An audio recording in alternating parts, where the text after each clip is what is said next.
Assalomu alaykum hammaga o'rtoqlar, tushunmisizlar?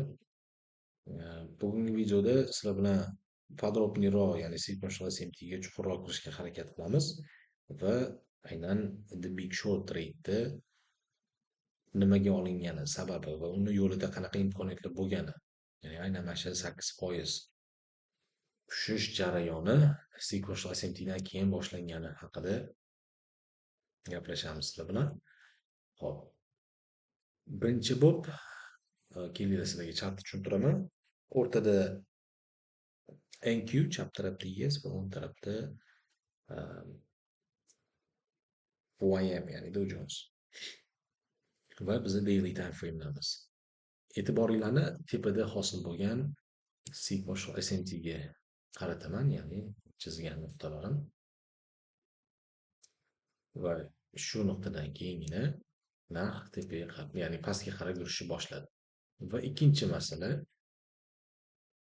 sizlarni e'tiboringlarni tortadigan aynan pastiga mana shu lowda, ya'ni nimaga aynan ikkita mana shu chiziq chizdim. Hop, birinchisi sequential SMTda magnit effekti degan tushuncha bor. Bu qanaqa? Chunki sizlarda определенный, ya'ni sequential SMT hosil bo'ladigan bo'lsa va undan keyin keladigan, undan keyingi o'zidan katta bo'lgan siklda keladigan sequential SMT aynan yo'lida keladigan birinchi kichkina cycle sequential SMTni o'ziga target deb biladi va sistema aynan o'sha joyga qarab yurishni boshlaydi. Xo'p, nimaga Nasdaqda aynan shu nuqtani belgilab, bugun aynan dushanba kuni aynan shu nuqtadan keyingina bounce, ya'ni tepaga qarab kuchli yurishni berdi. Sababi aytganimdek, magnit effekti, e'tibor beringlar, oktyabr oyi va noyabr oyi o'rtasida hosil bo'lgan sequential SMT undan keyin keladigan katta siklda, ya'ni yillar orasida hosil bo'lgan sequential SMTdan keyingina aynan bu sequential SMT o'zidan kichkina siklda hosil bo'lgan sequential SMTni target sifatida o'tab, aynan o'sha harakat, aynan o'sha yo'nalish bo'yicha harakatini davom ettirdi. Va Telegramda qo'yib kelayotgan, ya'ni shu tepada hosil bo'lgan sequential SMTdan keyin qanaqa jarayonda qatnashilgani va 40 kundan ziyod bu trade ushalgani aynan shu sababli kelib chiqqan. Va PSP temasini kim ko'rgan bo'lsa, bunga e'tibor berishi shart. Sababi 2026-yilda eng yuqori nuqtasida PSP turibdi. Nasdaqda bullish candle, lekin S&P'da bearish candle.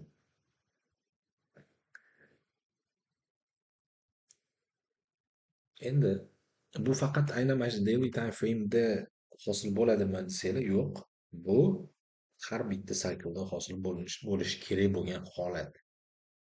Ya'ni weekly cycle ishlaysizlarmi, dailymi, 90 minutlik sikldami, aynan shunaqa holatni ko'rishingiz shart va undan keyingina qaror qabul qilishingiz mumkin.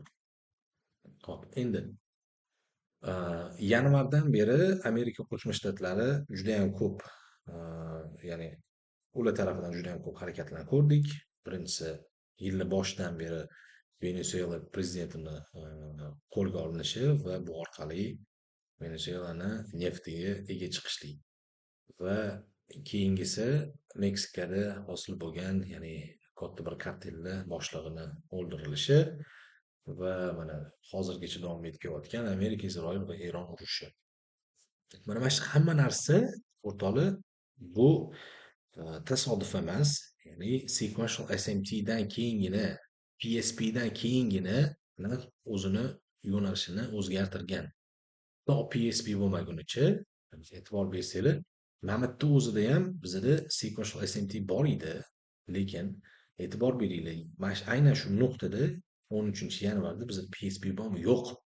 PSP yo'q. Aynan shu PSP yo'qligi sababli va kichkina saykldagi sequential SMT'miz yo'qligi sababli narx yana o'zini yo'nalishini tepaga davom ettirib, aynan shu PSP hosil bo'lgandan keyin va kichkina saykldagi sequential SMT'li bu jarayonni confirm qilgandan keyin o'zini yo'nalishini darsh pastga qarab o'zgartirib yubordi.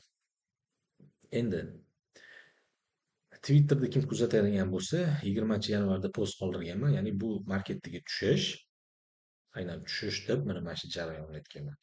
Gap bilan ochilib pastga qarab yurish.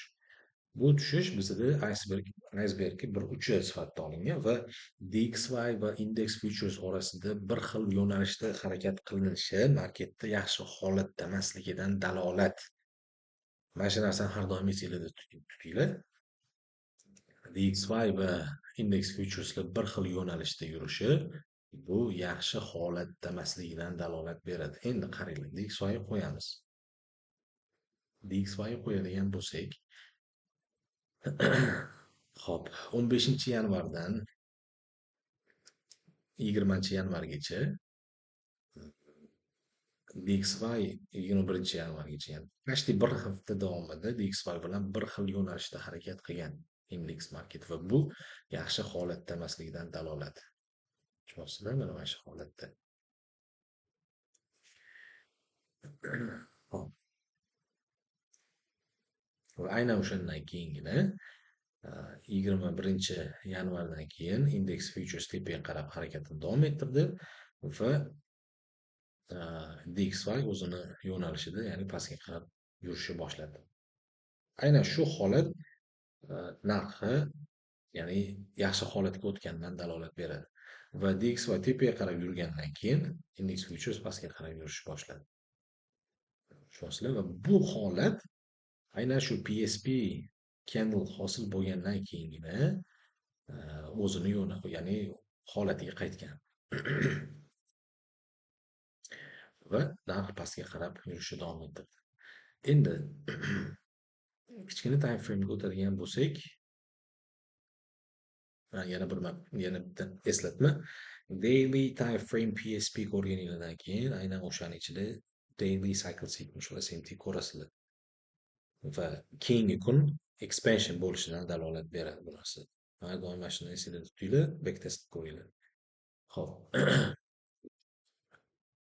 Va yana bitta holat, ya'ni buni darslik sifatida ham qabul qilishinglarni xohlardim. Sababi bizda sequential SMT'lar ya'ni magnit effekti deydi-ku. Aynan shu holat, ya'ni bir ikki hafta oldin juda ham chiroyli holat hosil bo'lganini ko'ramiz. Bu qanaqa? Narx tepaga ketishi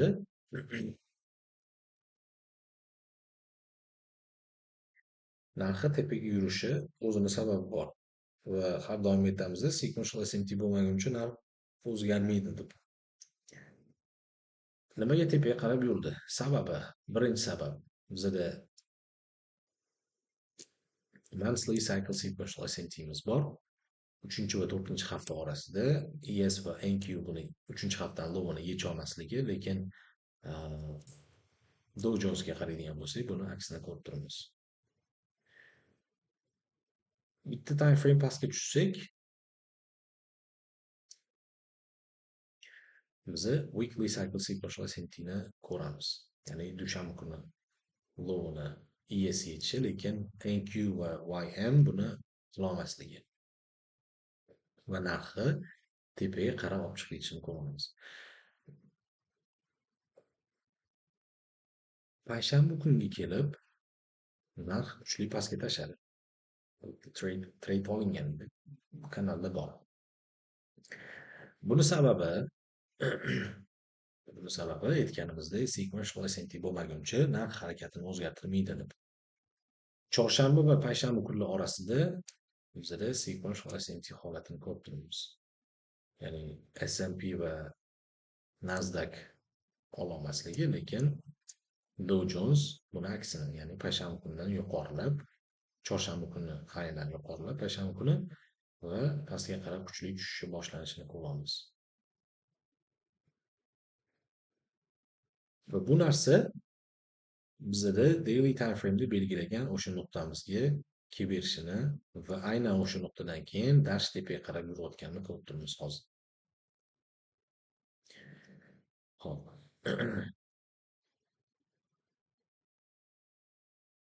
Aynan nimaga bu yerda sell olinib, nimaga bu yerda target sifatida olinganligi haqida qisqacha bo'lsa ham bir ma'lumot berishga harakat qildim. Bundan unumli foydalanasizlar degan umiddaman. To'la aynan ochib ko'ringlar bu yerda qanaqa imkoniyatlar bo'lgan. Daily PSP'ni ichida daily cycle sequential qanaqa holatda hosil bo'lganlar va aynan oxirgi jarayonni qanaqa qatnashish mumkinligi haqida aynan mana shu yerdagi monthly cycle sequential SMT va daily weekly cycle sequential SMT ketma-ket kelish jarayoni, undan oldingi hosil bo'lgan weekly cycle va monthly cycle sequential SMTni take qilish, ya'ni overtake qilishi, undan ya'ni ustunlik qilishi. Tushunasizlar? Monthly cycle sequential SMT tepada ham bor, pastda ham bor. Pastda ham weekly cycle sequential SMT bor, tepada ham weekly cycle sequential SMT bor. Endi magnit effekti deganda aynan shu narsani aytib o'taman. Ya'ni o'zini mana biz pastda monthly cycle sequential SMT ko'rdik va weekly cycle sequential SMT ko'rdik. Va tepada ham xuddi shu narsa bearish monthly cycle sequential SMT va weekly cycle sequential SMT. Sequential SMT ko'rdinglarmi? Qarama-qarshi keladigan undan katta yoki o'ziga teng bo'lgan kuch hosil bo'lgandan keyingina aynan o'sha pastda hosil bo'lgan sequential SMT ile target sifatida o'tilinadi. Va daily time frame'da ham tepada hosil bo'lgan monthly cycle sequential SMT, pastda bo'lgan undan kichkina cycledagi, ya'ni oylar orasida bo'lgan sequential SMTni dan ya'ni ustun bo'lgani sababli aynan shu nuqta target sifatida olindi. Va nimaga aynan Nasdaqda sell kirildi? Sababi failure swing. Mana shu narsani har doim esingizdan chiqarmang. Failure swing har doim yaxshi harakat beradi va targetga birinchi bo'lib boradi. Nimaga S&P kelmadi pastga? Sababi bizda tepada stop hunt, ya'ni high price action ko'rganimiz sababli birinchi bo'lib Nasdaq kelib beradi va bu ya'ni tochkaga kelgandan keyin bounce berishi S&Pda yetib kela olmaganligini ko'rib turibmiz. Xo'p, o'ylaymanki dars pastga tushishimiz kerak. Sababi men aytmoqchi bo'lgan narsa bitta hosil bo'lgan hidden cycle sequential SMT mana shu hidden cycle sequential SMT jarayoni tepaga ketishimiz mumkin qachonki pastimizda bu yerda kichkina cycle sequential SMT ko'rsakkina tepaga ketamiz. Ungacha ham kutishimiz kerak va jarayonni kuzatib borishimiz kerak. Hop, o'rtoqlar, qisqacha ma'lumot mana shulardan iborat edi.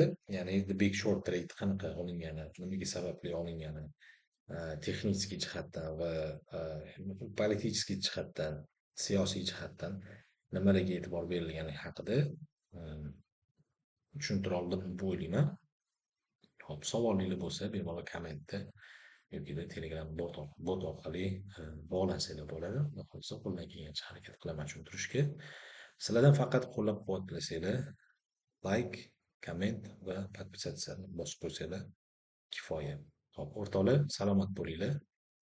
Hammaga xayrli iftorlik tilab qolaman.